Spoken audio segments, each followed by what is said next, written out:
I pray that the hearers, the readers, and doers of this word be blessed. Amen. Amen. This is the day that the Lord has created. Let us all be glad in it. Amen. Amen. I'm coming from Exodus chapter 20. When you have it, say amen. Amen. I'm going to be, my key verses are 3 of the 10 commandments. But for now, we'll go through all of them. Starting from verse. I am the Lord thy God, which have brought thee out of the land of Egypt, out of the house of bondage. Verse 3. Thou shalt have no other gods before me.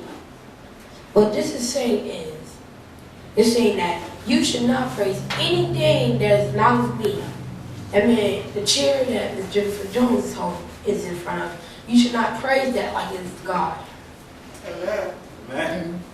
You should not praise the camera like it is a God. It is a material item. So you should not praise it.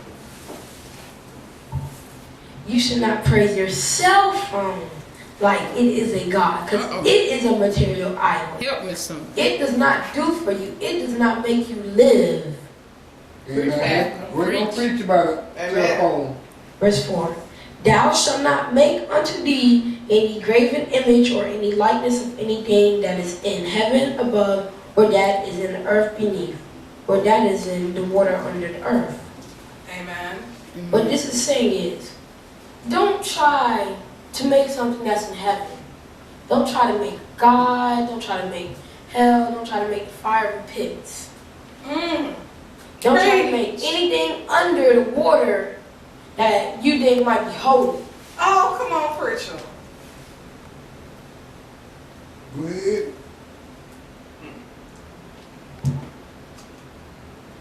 Amen. Verse 5. Thou shalt not bow down thyself to them, nor serve them, for I, the Lord thy God, am a jealous God, visiting the iniquity of the fathers upon the children, unto the third and fourth generation of them that hate me. It's saying, don't make an idol into a God and bow down to it and serve it. Don't serve no human like a God. Come on, preacher. Wow. Because our God is a jealous God. Amen. Because you can serve something like it's a God. And God, since he's a jealous God, he'll strike down the lightning, take it into the earth, but he'll get rid of it. Because he is a jealous God. He does not want to serve anything that is not of him. Amen. Amen. And God will, for doing that and breaking this simple commandment, he will take something from each generation, from the third to the fourth to the fifth, of them that hate him. That meant, if you have a certain God, don't serve that God. Because this is a simple commandment. Just stay to the Lord and don't bow down to anything else. Because he will just take something from each generation. You can be successful, but when you bow down to that fake God, you're going to plummet. Verse 6. And showing mercy unto thousands of them that love me and keep my commandments. That's saying that if you follow his simple commandments, he'll show you mercy, he'll bring you up to the top. But once you break that commandment, you're going to plummet right back down. Go ahead. Verse 7. Thou shalt not take the name of the Lord thy God in vain, for the Lord will not hold him guiltiness that taketh his name in vain. Sorry, I made an incorrect word. It's thou shalt not take the name of the Lord thy God in vain, for the Lord will not hold him guiltless that taketh his name in vain. That means, don't say, I swear to God, or God blank. The only time you should be using the Lord's name is if you're praying for somebody or you're in church praising him. Other than that, you're using it in vain. That means you should not use it. And he will take you guilty for that sin. Verse 8. Remember the Sabbath day to keep it holy. That meant remember the seventh day that he rested and did not do any bit of work. Keep that day holy. That meant you should relax on that day. You went through a hard struggle throughout the entire week. Just relax on that one day. Amen. Verse 9. 6 days shalt thou labor and do all thy work. That meant the other 6 days of the week, you need to work, you need to go to a job, you need to make money, you need to sustain for the house. Sustain for the house. Come on, On preacher. that one day, there is no work to be done, because it should all have been completed during the week. Verse 10. But the seventh day is the Sabbath day of the Lord thy God, and it thou shalt not do any work, thou nor thy son, nor thy daughter, nor thy manservant, nor thy maidservant, nor thy cattle, nor thy stranger that is within thy gates. That meant anyone within your gates or within your yard, your fence, or whatever you want to call it, should not do any work on the seventh day or the Sabbath day. You should just relax, stay to yourself, read a book, have a good time. Yes, you need to relax. Don't do any work. Now, verse 11. For in 6 days the Lord made heaven and earth, the sea, and all that is in them is, and rested the seventh day. Wherefore the Lord blessed the Sabbath day and hallowed it. That meant he worked during the other 6 days making heavens, the earth, the sky, the plants, the living creatures. But on the Sabbath day, he relaxed, he took a good nap, and he made it a holy day. That meant he made it holy and that you should not work on that day. Amen. Verse 12. Honor thy father and thy mother, that days may be long upon the land which the Lord thy God giveth thee. Speak on that one. It's saying you should obey your parents or any parent at any time. Because Amen. as a baby, you'll have a plentiful life.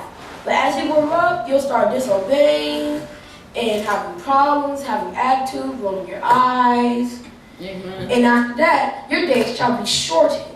So one day you can have a plentiful life up to 100 years, but then you start disobeying and disobeying, and that 100 years could cut down to 50, 60, but you might not live that whole entire 100. Amen. Amen. Thou shalt not kill. That meant do not take another person's life. No Amen. creature that God created, not your life, not anyone's life. Next, thou shalt not commit adultery. That means if you're in a relationship, stick to that relationship. Don't just, while you're in a relationship, see a hot young lady and then go to that relationship while you're in the middle of another. Amen, preacher. That meant if your lady saw a hot new guy, you won't want that done to you. You would try to fight that guy. Amen. All right, preacher. Thou shalt not steal. Wow. This one I say I have done, I won't lie in the house of the Lord. I Amen. have stolen. Which means don't take something that's not yours. Because you can have something that you love to the bottom of your heart, and you already stole something that somebody else's. They can find out that you stole it, they'll come back steal that. And then it'll just be a whole bunch of stealing inside the house, outside the house, with friends, family, and everything might get stolen. Amen. Thou shalt not bear false witness against thy neighbor. That means if you're in school, you see somebody doing something, and the teacher asks you, did this person do that item or whatever? And you say no, and you've seen them do it, that means you're bearing a false witness. That means you're not telling the truth. Tell the person. Which means you need to always stick to the truth. Because that person could be in dire trouble. Because in school, they don't, if you lie to a teacher, you don't lost teacher trust. You won't get to do nothing else by yourself. My Lord. So that means you should not do that. Because You could be lying to the teacher and the teacher find out you lied to her. Going to Oz, the opportunity zone. When they call your parents, get you sent home, and when they think you're ready to come back to class, if they don't call your parents, you're lucky. Amen. Amen. Thou shalt not covet thy neighbor's house, thou shalt not covet thy neighbor's wife, nor his manservant, nor his maidservant, nor his ox, nor his donkey, nor anything that is thy neighbor's. That meant you should not want or try to concoct a scheme to get something that is thy neighbor's. Because you can see your neighbor has $5 in his desk. That means you should not try to concoct a scheme or try to, when he ain't paying attention, take it out of the desk, stick it in your pocket, and take home with it. That means you should keep it safe from other people. Like, you just say, hey, dude, you might want to turn your desk around when you leave the classroom.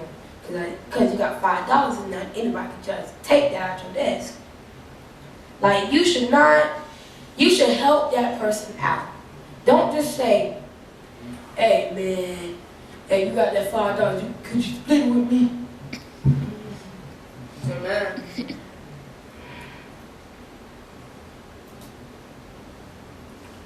And all the people saw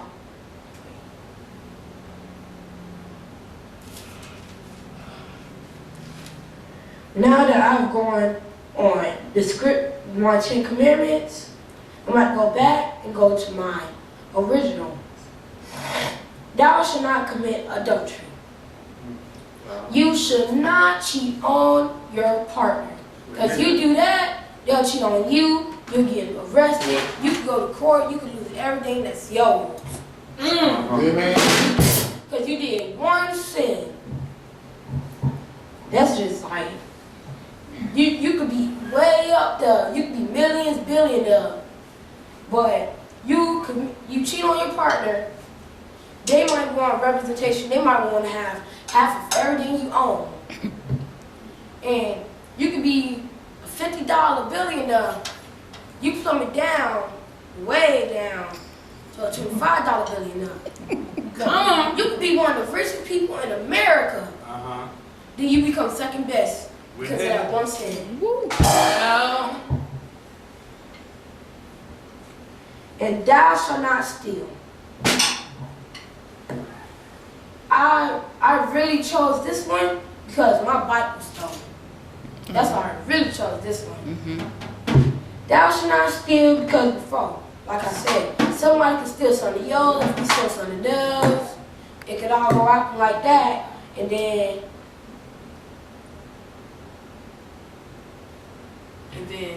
it could go down like that, and like everything in your house, one day you go home for the vacation or something. After a long weeks of work, you come home, you got nothing left. Only thing left is your house. You could lose your widescreen TVs, your $50 bank money, you could lose everything. You won't have nothing left. And my last one is honor thy mother and thy father. Well, because your days could be the plentifulest in the whole universe. But as you grow up, you get a mind of your own, and you start getting attitudes, rolling your eyes, talking back, smirking, talking under your breath, mumbling. Your days, you could be the plentifulest most person in the world, and you could get everything just cut in half. Preaching.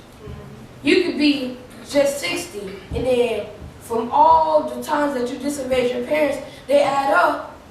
Your 30 years could be your middle age. That would be, I would feel sorry for people like that. Because me, I would love to live a plentiful life, at least till I'm 80. So I can see my grandkids and my grandkids. Also, you're going to throw the camera at me. I seen you. I would love to see my family's next couple generations. And then after that, I'll be a happy person. That is why I say, you should follow those main 3 verses that I've talked about. And now at the end of my service, I'm going to be assigning homework. I want you to study the 10 Commandments, and then I want to hear your thoughts next 4th Sunday at the end of service. Amen. Amen.